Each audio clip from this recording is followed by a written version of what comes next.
All right, this is going to be our topics for the agenda today.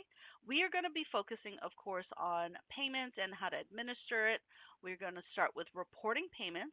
We'll talk about advances, the supplemental payments, how to report payments. Next, we'll talk about the payment roster, so how you would do the payment and adjustment codes, the weekly processing timeline. It's a little bit different than it was in the years past, and how to clear any sort of verification flags. And last but not least, we are going to finish the session with best practices. We'll let you know all the different important time frames and how to handle students with limited eligibility. So let's get into it. We're going to start with reporting payments and talking about advances and supplemental payments. Now, what is a term advance? A term advance is sent to a school at the start of the term so that schools can disperse Cal Grant funds right away. Oftentimes, these term advances are a percentage of the previous year's reconciled term amount, and they are dependent upon the state budget and available funds. So you will notice that this year, the 25-26 award year, they did not have any term advances. So it is dependent on the budget and available funds. The term advances are sent to schools at the start of each term when we do it via EFT, the electronic funds transfer. It is the percentage, etc. There are going to be some schools that do not receive a term advance when we do send them out. And those are the ones that are new to our Cal Grant program, or they might have been ineligible the prior year, and they won't receive an advance because there was maybe no prior year reconciled amount, so that way we wouldn't know that percentage to send them. Or it could be a school that would be considered at risk due to audit findings, or maybe a change in the school structure, or maybe some other reason.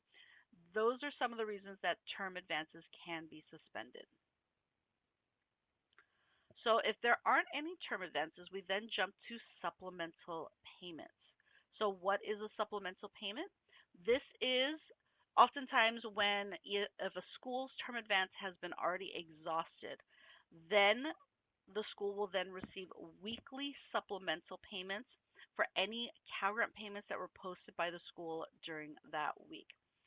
Now, oftentimes it was at the end of the week, but now that we've done two weekly processing, two payment processing during the week, so that would be Wednesday and Friday nights. I will show you what that timeline looks like later on in my presentation. And if you're not sure about your supplemental payments, whether they went through, we definitely recommend utilizing the monthly payment activity report within WebGrants. I'll also show you what that looks like in the next few slides. So in this example, I'm going to show you what it looked like in prior years when we did have a fall advance. So in this example, this is from the 24-25 academic year.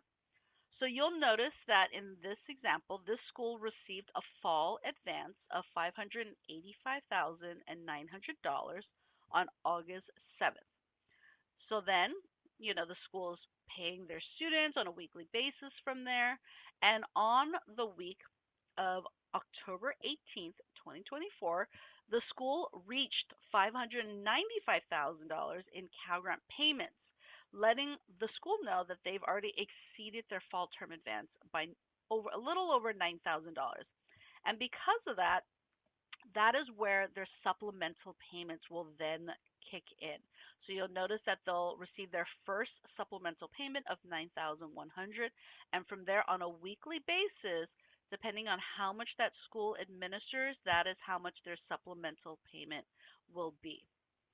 Now, here's an example from the 25-26 year, and you'll notice here that we have not done any fall advances this year. So in this case, that fall advance, which will show up, is going to show as $0. And from there, the school is going to immediately start paying their students their Cal Grants. And so the supplemental payments will be fairly immediate. So in this case, a week after The school paid $94,697, and you'll notice that that first supplemental payment was administered soon after. So that is where you would be able to check the monthly payment activity report. You can find that if you're fairly new to our Web Grants portal on Web Grants, and under Cal Grant, you'll click on data transfer and then report download. Now there is going to be that drop down menu for a report name. You'll have lots of different reports, but if you want to focus on the payments, you'll choose the monthly payment activity report, and then from there you should be able to download whichever report and maybe use the most recent one.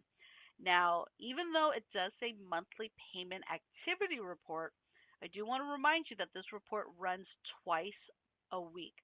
So this is a really great way to stay as up to date as possible, and that way you're reconciling and keeping track of any maybe discrepancies early on, so that way by year end reconciliation everything is ready to go. Now, how to report payments. Now, there are two ways to report Cal Grant payment. Now, the first way is the grant roster file, and this is definitely the most common payment reporting method. Here, schools can report payments for large numbers of students all at once by creating a batch upload file. The file specifications are located in the help link in WebGrants as well as on our CSAC website. Most schools that use this process already have a financial aid management systems already pre-programmed with our file specifications. So this usually allows for a really seamless process of exporting that information into the correct file format. That way, when you upload it into WebGrants, everything is already into place. So it allows for importing the resulting grant roster file after we process the upload over the weekend. So this should be available the following Monday morning. And the second way to report payments would be by just doing it within your display roster. So oftentimes this is usually for any schools that might need to make a manual payment, whether it is for individual students after you've already uploaded that batch roster, or maybe it's for schools that have a smaller roster. A lot of times, the advantage of reporting payments directly on the roster is that the payments are posted in real time, including any reporting of the payment adjustment. So this is just a handy tool if you need to make maybe a correction or immediate change. And so, just so you know, there's not a correct way of reporting payments. A lot of schools use a combination of both. So, even if you're uploading a huge batch upload, but you might need to go in and pay individual students or smaller groups of students on your display roster, that is definitely okay to utilize both sets of methods. So here, the grant roster file upload. So let's talk about how you get your file ready to upload it. So when preparing for a batch upload, you're going to make sure that your file has to be up to our CSAC file specifications, so that way you can upload multiple payments and adjustments all at once. Our file layouts are available on our CSAC website, I believe within the help menu of our Web Grants portal as well. We want to make sure that the file is formatted correctly. That way, when you upload it to Web Grants, it will say successful, and you don't need to go back and correct any errors. If there are any errors, it will let you know, and you will not be able to upload them. You'll have to go in, correct those errors, and then redo that. So the pathway within WebGrants, if you are ready to upload, is yet again within your Cal Grant menu. You'll look under data transfer, and then from there, file upload. So you would then put in your school code and then upload the files that you need. So here's just a quick video to show how to find your display roster. So in this case, you would put in your school code and you would put in the academic year. Oftentimes, if you are trying to work with paying a specific student, you would then put in their CSAC ID, their social, their DREAM Act ID, and you can pull up a particular student. But if you want to pull up your specific, just all the students that you are needing to pay at your school, you would just put in your school code and the academic year and click search, and it will pull that up. And in order to find that within WebGrants, under CalGrant, you'll go to roster slash reconciliation and then click display roster. All right, so you've pulled up your roster. This is an example of what that looks like. Let me see if this has a video. I'm not sure that it does, but I'll break it down. So here, the top part is, of course, the student's demographic information. It's going to include their social security number, their date of birth, whether they are a foster youth, student with dependent. It will let you know their remaining eligibility, etc. So this is just a really key information just so that you are up to date with your student. The second component is letting you know if there's any sort of verification holds. So whether it is a high school E1 student that needs to confirm their high school graduation date, whether it's an E2 student that needs to confirm their transfer entitlement, or a student with dependent, etc. This is the part where you would need to verify, or the student would verify. There's a little drop-down box that says request by to let you know who would be the one verifying. Here, this row is for EL verification. So this is to see, if a student needs to have their EL verified. Oftentimes, students that are E1 would not need this, but if they might have maybe transferred to your four-year university, a lot of times you will see this. And last but not least, this is the part where you would then be able to pay your student. So it would be broken down by the term of an individual student. So whether you are just a semester school and have fall and spring, or whether you're a quarter school with fall, winter, and spring, this would be where you would use pay your students and use either the pay codes or adjustment reason. And I'll talk about that in a little bit. So there you go. All right, so now let's take a deeper dive into the payment roster within WebGrants for Institution. So let's start talking about some of the payment and adjustment codes. So these are some of the payment codes that you'll see. There's PD, paid. This is just a full-time payment of an eligible student that lets us know that it's going to use our full-time eligibility. SC is school change. So this will help you add that student to your school's roster.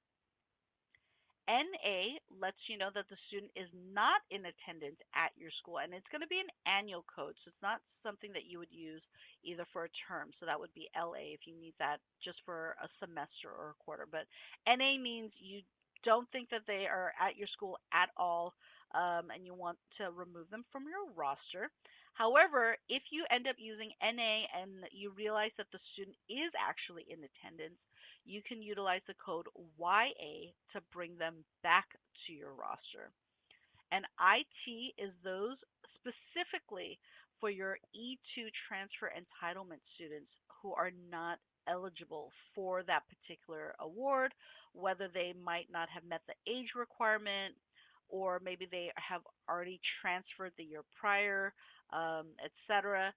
This is going to let us know to withdraw their Cal Grant immediately. And so that last column on the right lets you know whether using that code will renew the student. So in this case, of these 5 payment codes, only the paid full time will renew a student. Everything else will not renew the student.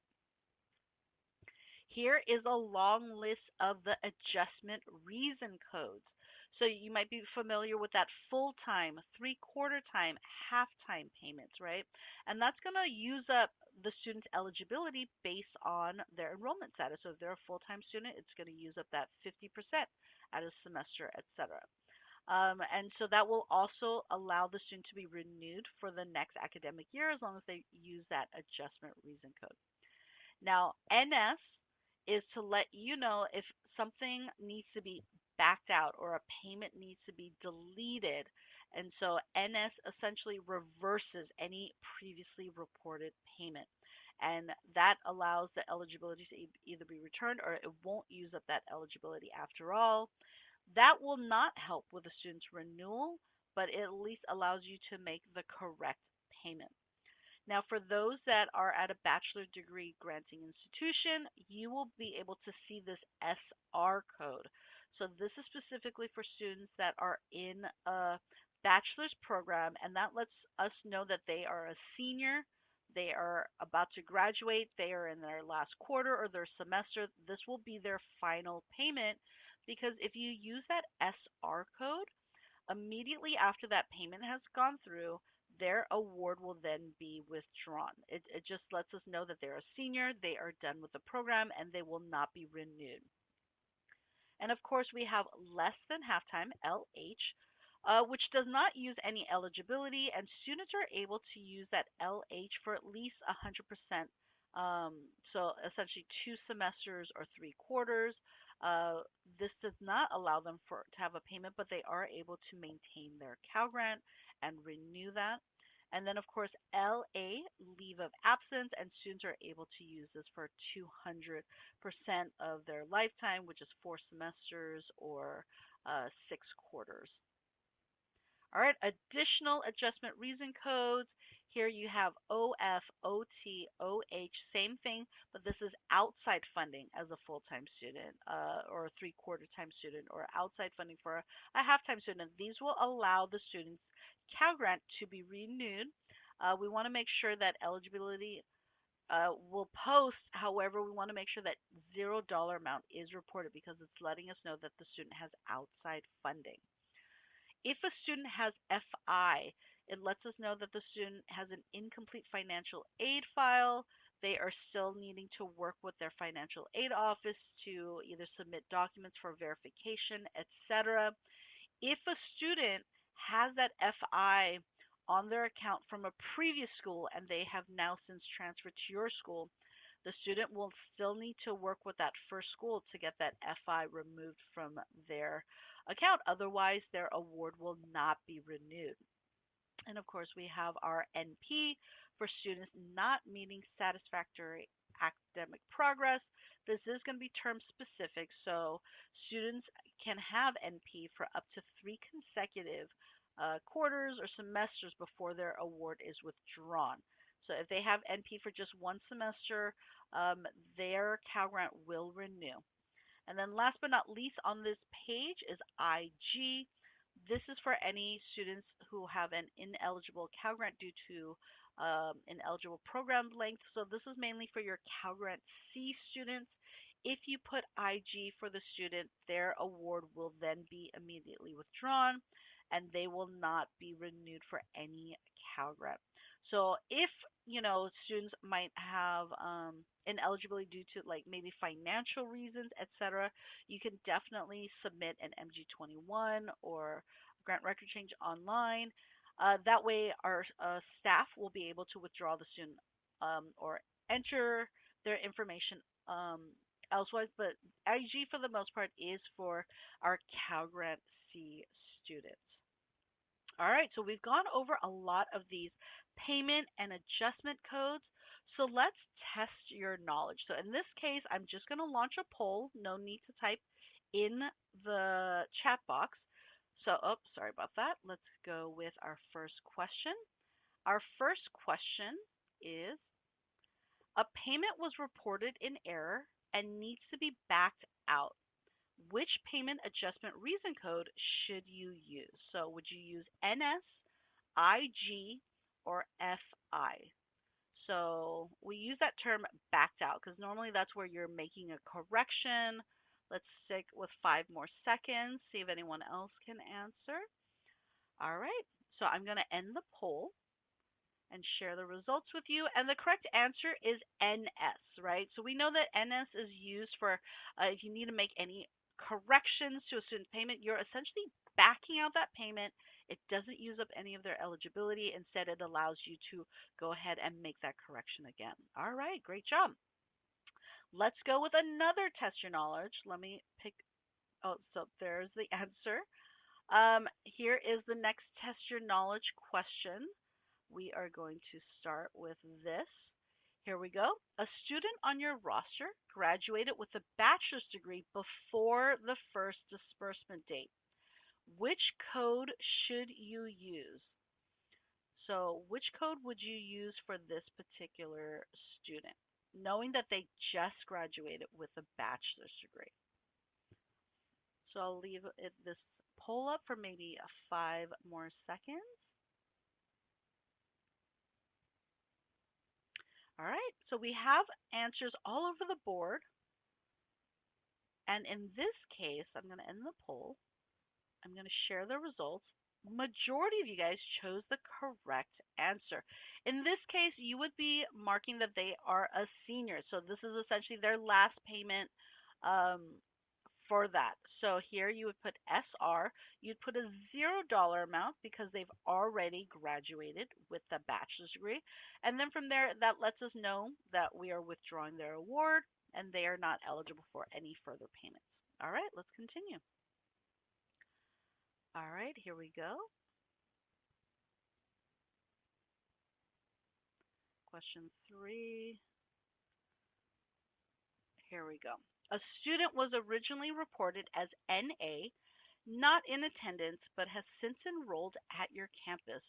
Which code should you use to move the student from the not in attendance section of your roster all the way back to the active roster? So go ahead and answer that question. Would you use the code SC, YA, or PD? So I'll give you guys another 5 seconds or so. So the student was originally reported as NA, and now you want to move them back to your roster. Which would you utilize? All right, 5 more seconds. All right. Great job, everyone. You all, for the most part, got the correct answer, which is YA. We know that NA removes the student from your roster, but YA will then be able to put them back on your roster. Now, keep in mind that if you're putting students back on the roster, you will not be able to pay them immediately. So you will have to wait until CSAC is done processing for the week. That way we can move them back to the roster and then you are able to pay them. So if you put them back immediately on your roster, you will not be able to pay them right then and there. You will have to wait for processing. All right. Great job, everybody. All right, so that's just a few questions. We're going to continue on with our presentation, and there will be a few more test your knowledge questions in a little bit. So next, let's discuss the weekly processing timeline for Cal Grant payments and adjustments. So here is what it looks like. For a payment or adjustment, we know that that is reported by the school throughout the week. Then the payment is processed by CSAC either on Wednesday or Friday night, obviously dependent on when that payment was posted. Payments posted between Monday starting from 8 a.m. all the way till Wednesday at 4 p.m. are processed on Wednesday nights. And then anything processed after Wednesday at 4 p.m. all the way until Friday at 4 p.m. are then processed on Friday night.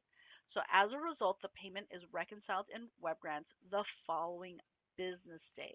So payments processed on Wednesday nights will be reconciled by the next day, and any payments processed on Friday night will then be reconciled the following week. So by Monday, you should see that it's been reconciled. So here's a breakdown of which transactions are processed on which days of the week. So on Wednesday night, the Cal Grant processing includes any Cal Grant payments and qualifying adjustments. This includes school changes and any UC cohort batch changes. So this is, as I mentioned before, anything that's been posted between Monday at 8 a.m. all the way until about Wednesday at 4 p.m. And a new Cal Grant roster will then be generated and available by Thursday for anything that's been posted.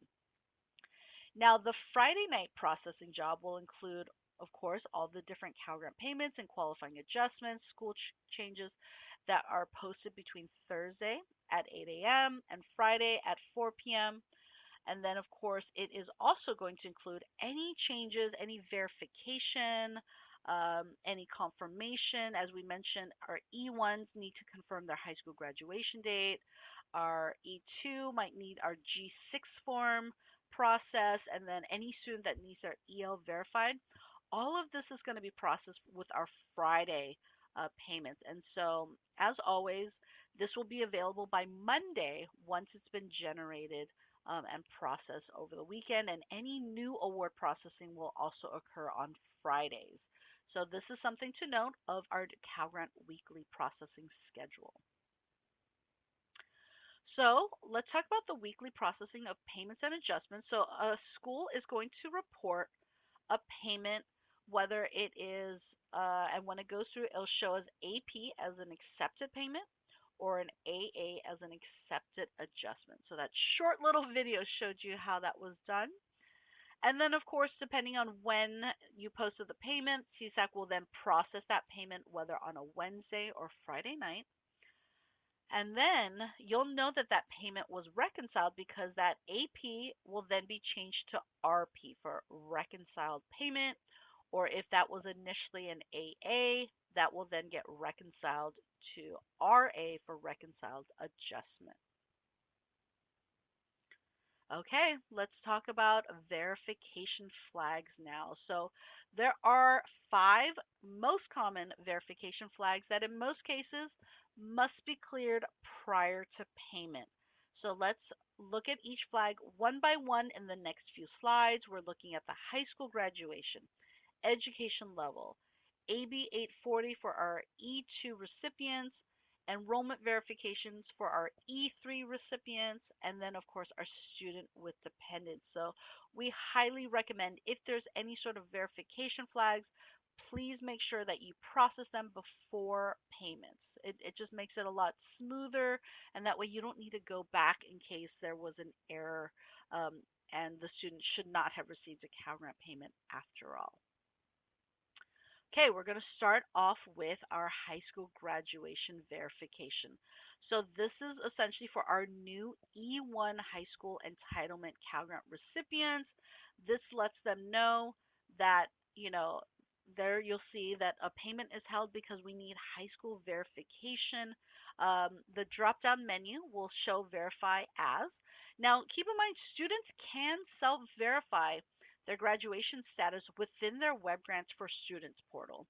A lot of times students aren't aware of this, and so that is why this might still show up on your roster um, when you are starting to pay the student. So it is just to confirm whether they did indeed graduate their high school based on the month and the date that was submitted by their school when their high school GPA was uploaded. So in this case, the student, graduated on June 2025.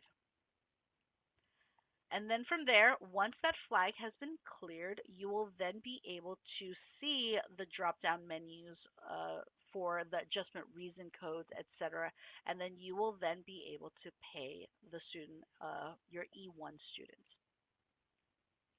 All right, so now let's talk about EL verification. This is required to double check a student's, whether it's a student's self-reported EL. We are just verifying that EL based on your school's policy. So double checking this. Oh, sorry about that.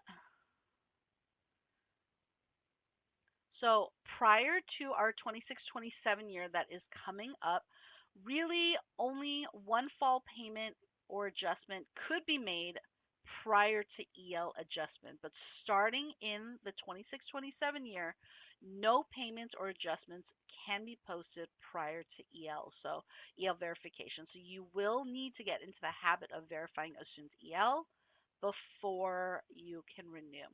Now, this lets you know that new or renewal, that N lets you know that this is a student in their initial award year. So that is oftentimes when the student will have their EL verified. Here it says reported EL. This is what the student had self-reported on their FAFSA or their CADA application.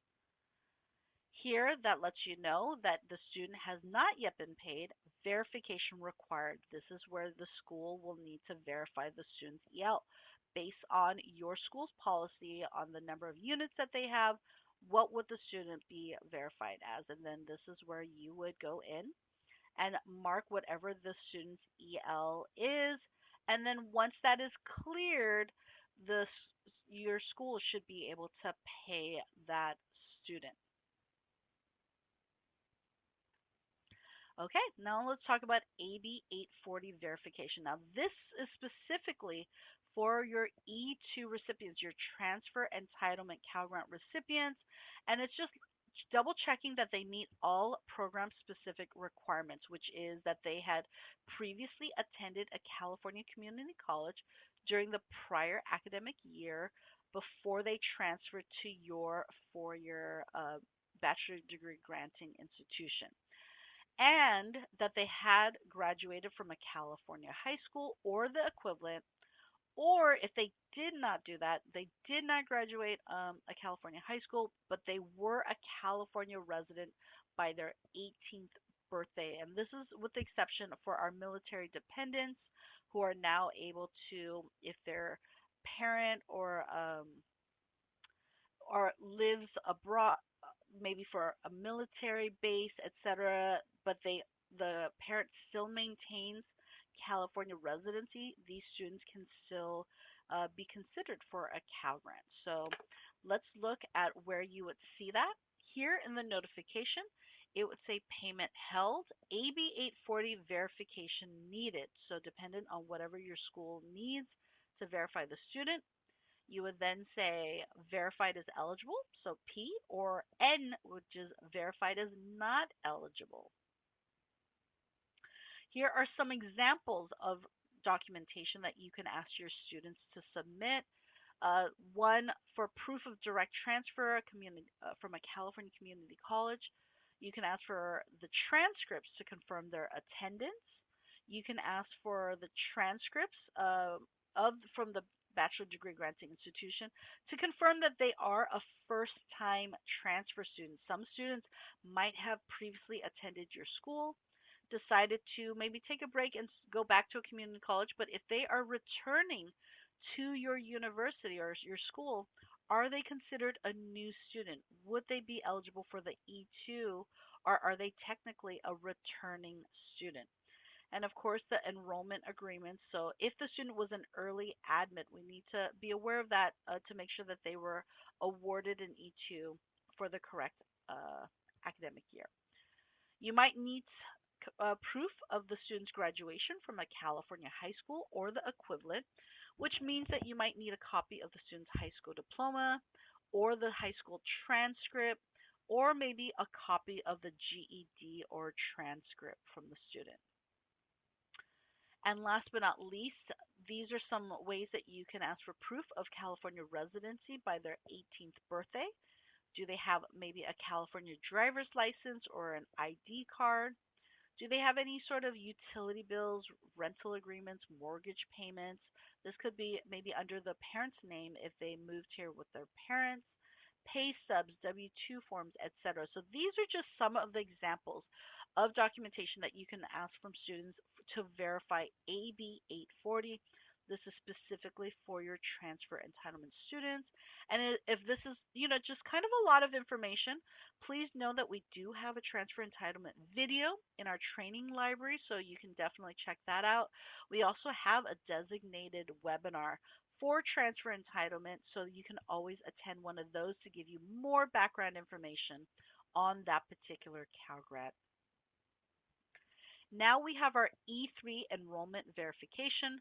This is so that schools verify any of their new E3, which is our community college entitlement awardees.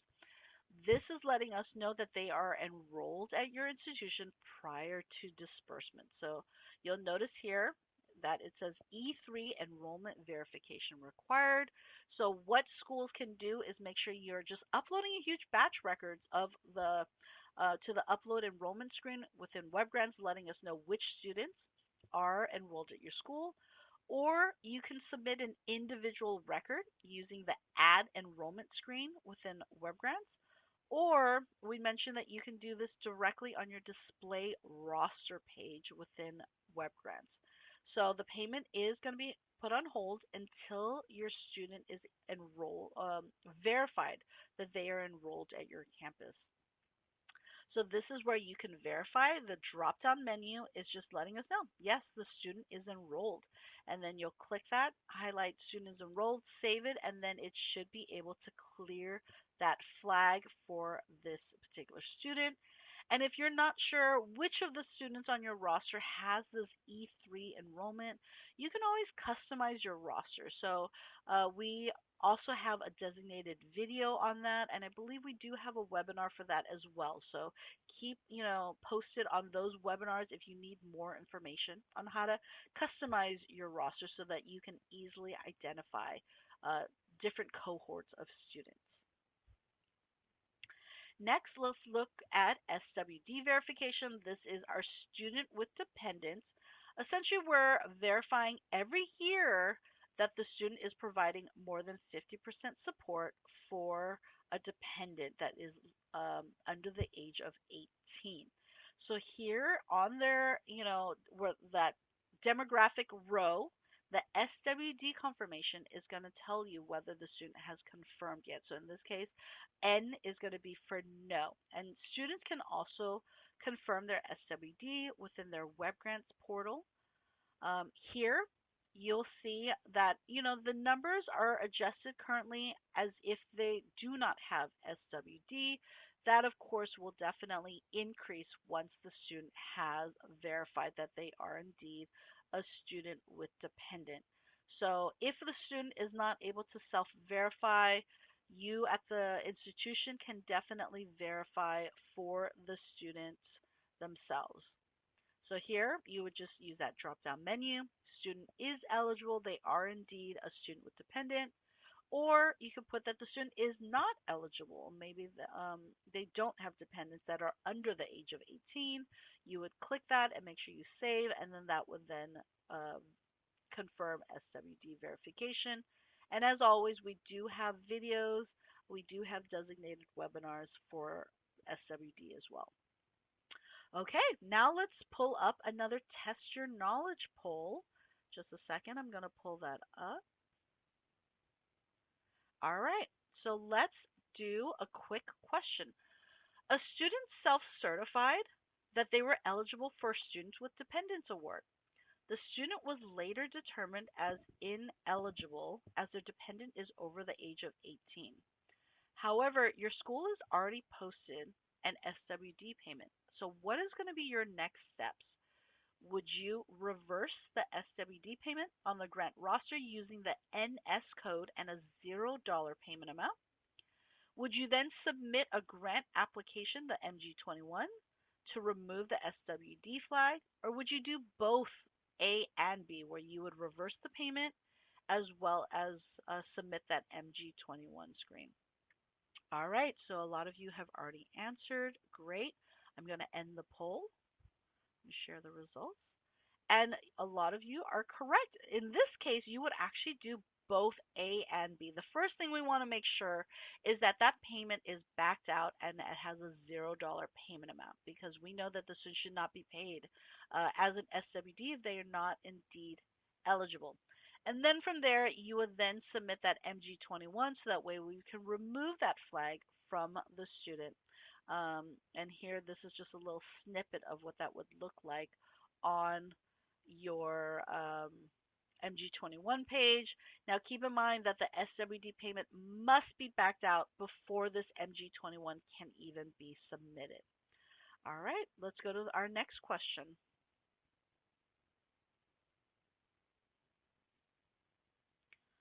All right. A student mistakenly self-certified that they do not meet SWD criteria. However, when you're speaking directly with a student, you discover that they do have an eligible dependent for SWD. How does the student get identified as SWD and then awarded correctly? So would you certify SWD status using the customized roster screen? Would you certify SWD status using the grant roster batch upload process? Or would you submit an MG21 or a G21 to add that SWD flag to a student's account? Which one would you do? A, B, or C?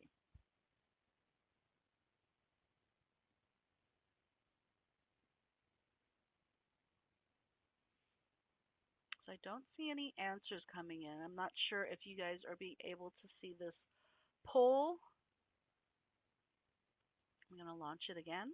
There you go. Perfect.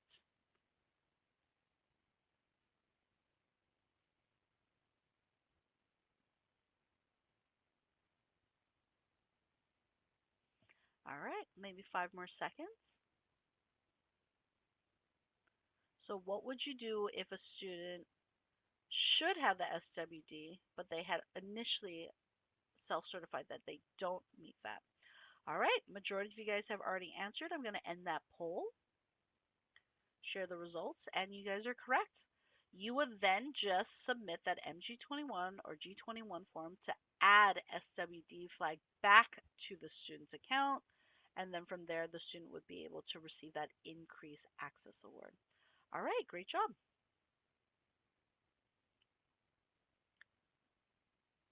All right, so now let's talk about best practices.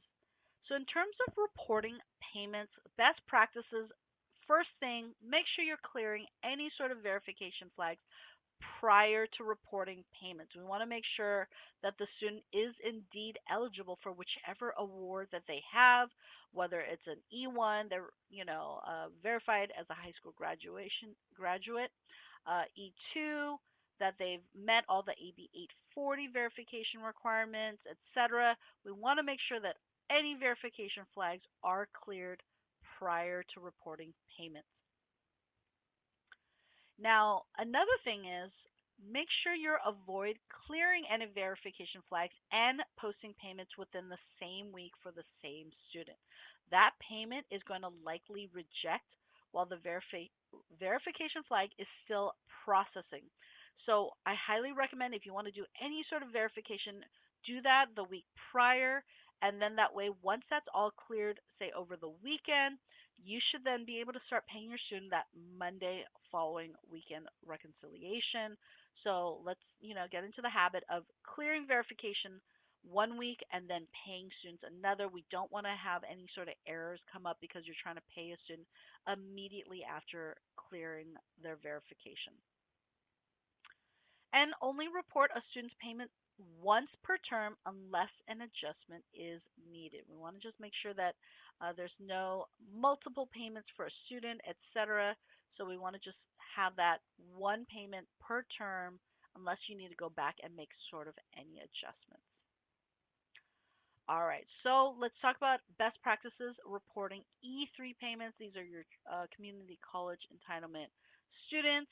We want to make sure that the students receive at least one payment at a community college because, as you know, if the student is planning on transferring to a UC, a CSU, or maybe even a community college bachelor degree program, they do need to have at least one payment at the community college in order to take that award with them. And if the student is planning on transferring to a private university, they still need to be, you know, have that one payment in order to be reprocessed as a transfer entitlement student. So it's really key that we make sure that our E3 students are being paid. So what can you do? We want to verify enrollment as soon as possible. We want to make sure that you can customize your roster to easily identify any unpaid E3 awards. That way you know that you need to verify enrollment, etc. Make sure you're reporting timely payments to prevent any sort of award withdrawal. Maybe if a student transfers mid-year, we want to just make sure that we're paying them in a timely manner. Now, for your students, I know a lot of community colleges are now administering bachelor programs, right? Keep in mind that there's two separate rosters. You want to make sure that you have your OO roster, which is for all your students at the community college level, and then you have your O1 roster, which is the bachelor degree program roster. So we want to make sure that there's at least one payment for your students on the community college roster before you move them to the bachelor degree program roster because we don't want to withdraw them. In order to take their E3 award with them to this bachelor degree program, they need at least one payment. And so this is what that would look like. This will let you know that there has not yet been a community college payment. It will withdraw the student, so we want to make sure that they um, If they're not eligible, that's fine, but if they are indeed eligible, we want to make sure that you've confirmed enrollment, etc., and we are paying the students for E3. All right, limited eligibility. So this is a tricky subject because this is for students with, limited eligibility left, knowing full well that we want to make sure that they are getting the maximum award eligibility that they can. So schools may need to override the adjusted award amount on the Cal Grant roster for students that are enrolled either part-time or three-quarter time, etc. So that way they're maximizing the award eligibility. Oftentimes, for any semester based schools, these are going to be for terms with less than 50%. These are going to be the ones that will require special handling. For your quarter based schools, this is going to be for anyone that has less than 33.33% remaining. You are then going to make sure you override the adjusted amount field on the Cal Grant roster when the students are enrolled either part time, three-quarter time or half-time, etc. We want to make sure that the student is not under awarded based on their enrollment status. So we're going to look at that in a little bit more detail here. So in this example, a student has a Cal Grant B and their access has less than 37.5% remaining for their semester. Here we know if the student is enrolled three-quarter time using that TT code, our system tends to incorrectly reduce that award amount. So since the student is enrolled three-quarter time, they can actually receive that $618 in access amount. So in situations like these, you would then have to make sure you override whatever amount self-populates, and you can then put in $618 to really fully utilize the student's three-quarter time award. So I know that's a little tricky, so let's look at this example again. So in this example, we have that Cal Grant B recipient, and they are specifically now under the UC cohort year for 2021. They began the 2025-26 academic year with 49.99% remaining. So they're going to enroll half-time in fall, winter, and spring. So here we see that UC attempted to post a half-time payment for $2,094 for the tuition fee portion and $274 access for the spring quarter. But the halftime code reduced these amounts to half of that. So in this situation, we want to make sure we're actually overriding that adjustment amount. So we're really trying to maximize the student's halftime award. In this case, you would then make sure you're putting that maximum amount that the student can earn, and make sure you click that save, and that will essentially override the award amount. All right, let's do one last test your knowledge question. I'm going to pull up the poll just a second.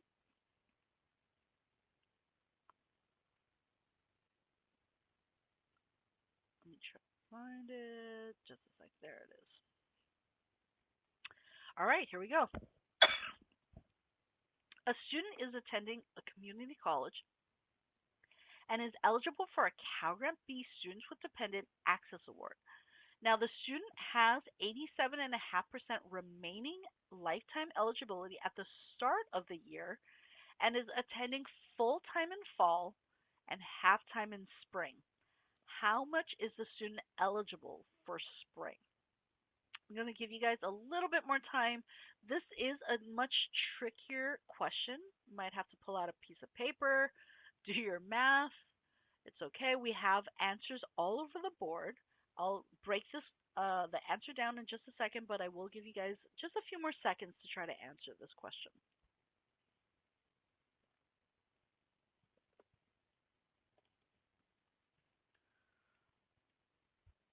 All right, maybe 5 more seconds. Okay, so this is going to be a tricky one. So majority of you guys said B, and that is the correct answer. So let's break this down and show you how that works. So we know that if the student is full time, they're going to get paid their usual amount, which uses up that 50% eligibility, which then leaves the student with that 37.5% remaining for spring term. Now, 37.5% of the annual award amount for a full time enrolled student is $2,250. Now, to pay the student, you would then manually select half-time payment code to reflect the accurate enrollment, but you should be able to manually process the student for the half-time payment. So here you'll notice that the system initially puts the student half of what that term amount would be $1,125 instead of the intended 37.5%, which would be $1,500. Now, if we pay just 25% for spring, the student will be left with only 17.5 remaining eligibility, which we know won't really amount to anything. So to exhaust as much of that 37.5% remaining eligibility, we want to make sure that the student is paid that maximum amount, which would be $1,500. So this is where you would then have to really manually go back in, manually update the students so that they're receiving the maximum amount. And so this is a little tricky. Limited eligibility always, is a little tricky, but we want to make sure that the student is able to get that full amount that they are eligible for.